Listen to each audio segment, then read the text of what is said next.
Brought to you by Techno Camon 30 series.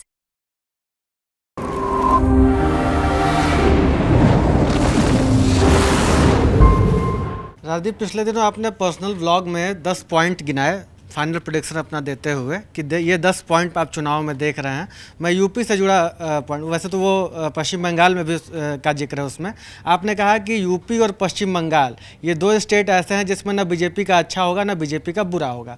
मैं UP की बात करता हूँ। यूपी में जिस तरीके से अखिलेश यादव को अभी आप कह रहे हैं कि सीट डिस्ट्रीब्यूशन अच्छा किया उन्होंने, और पिछला विधानसभा चुनाव में हमने देखा कि अखिलेश यादव ने अपनी पार्टी का वोट शेयर 30 से बढ़ाकर 37% तक लेकर चले आए, और उसका नतीजा कुछ सीट उनकी बढ़ी विधानसभा में। क्या आपको नहीं लगता है कि अच्छा सीट डिस्ट्रीब्यूशन करके और वोट शेयर बढ़ा हुआ समाजवादी पार्टी जब अलायंस करता है स्ट्रेटेजिक कांग्रेस के साथ और एक नेशनल नैरेटिव देता है तो वहां पर बीजेपी को सीट का नुकसान कर सकता है? और अगर आप ये नुकसान देख रहे हो तो उत्तर प्रदेश में कितना नुकसान देख रहे हैं? आपका नाम? अमीश राय। अमीश, देखिए, उत्तर प्रदेश जैसे मैंने पहले भी कहा एक बहुत मुश्किल स्टेट होता है प्रिडिक्ट करने, क्योंकि एक तो आप उत्तर प्रदेश की साइज देखिए, ये तो अमेरिका के साइज का देश है। अगर उत्तर प्रदेश होता it would be what world's 7th और 8th लार्जेस्ट कंट्री। अब ऐसे राज्य में आप कैसे प्रिडिक्ट कर सकते हो एक्यूरेसी से कितने सीटें? पर जो आपने कहा सही है। देखिए, बसपा का कमजोर होना, उसका फायदा किसी को तो होना ही था। कुछ हद तक वो बीजेपी को पहले हुआ। नॉन जाटव वोटर आप देखेंगे, जब बीजेपी करीब 50% पिछले चुनाव में पहुंचा था तो non Jatav voter, non Yadav OBC ने उनको वोट दिया है।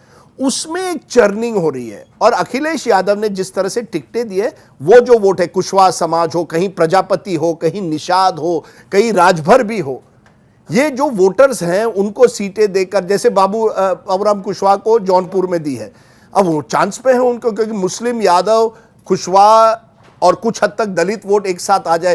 कांग्रेस भी प्रयास कर रही है संविधान खतरे में इस नैरेटिव से कि दलित वोट, जो नॉन जाटव दलित वोट है, जो एक तरह से बीजेपी के साथ था, क्या उनकी तरफ आ सकता है? अगर ये समीकरण पूरी तरह से हो गया, एक बड़े अफसर ने मुझे यूपी से कहा कि देखिए राजदीप, यूपी के नतीजे चौंकाने वाले होने वाले।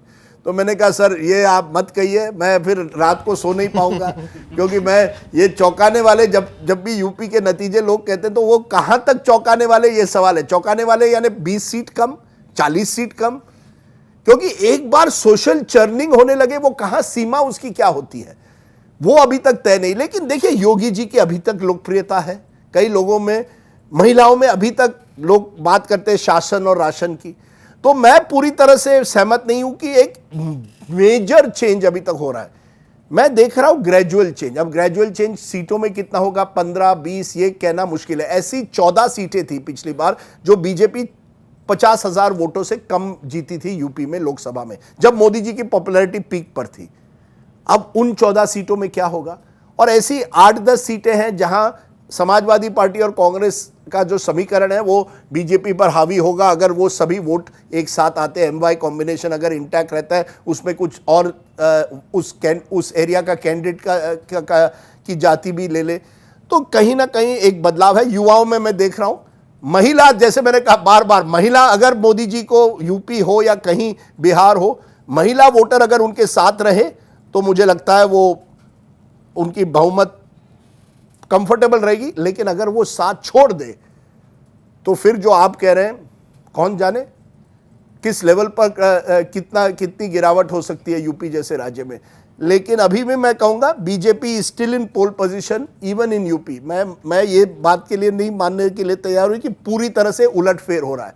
वो मैंने नहीं देखा, किसी और कई लोगों ने कहा है मुझे कि वो देख रहे हैं। मैंने कुछ देखा है, लेकिन इस लेवल पर नहीं कि आप चुनाव में उलटफेर देखेंगे पूरी तरह से, ये मुझे लगता है। इसलिए मैंने वो आंकड़ा दिया था। एक सवाल बसपा को लेकर, आप जब यूपी घूम रहे थे तो बसपा को लेकर दो तरह की राय आ रही है कि बसपा ने इस चुनाव को त्रिकोणीय बनाने की कोशिश की और मायावती अपने काडर वोट को बचा ले गई हैं, और एक दूसरी राय है जो ये कह रही कि नहीं, मायावती का वोट उनसे पूरी तरीके से छिटक चुका है और वो बट रहा है इंडिया अलायंस की तरफ और एनडीए की तरफ, वो बट रहा है।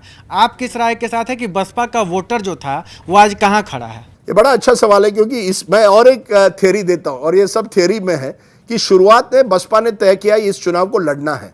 खास करके अभिषेक आनंद जो एक तरह से मायावती के सक्सेसर माने जाते थे, उन्होंने पूरी कोशिश की कि मुझे ये चुनाव लड़ना है, उन्होंने ताकत से चुनाव लड़ना है, उन्होंने बीजेपी पर प्रहार किया। आप देखेंगे पहले 2 हफ्तों में, फिर उनको निकाला जाता है, फिर कुछ सीटें बदली जाती है और फिर यह प्रचार होता है कि मायावती ने कोई डील कर दी है बीजेपी के साथ। और जो भी हो, डील की है नहीं की है, एक बात तय है, बसपा का वोट कम हो रहा है।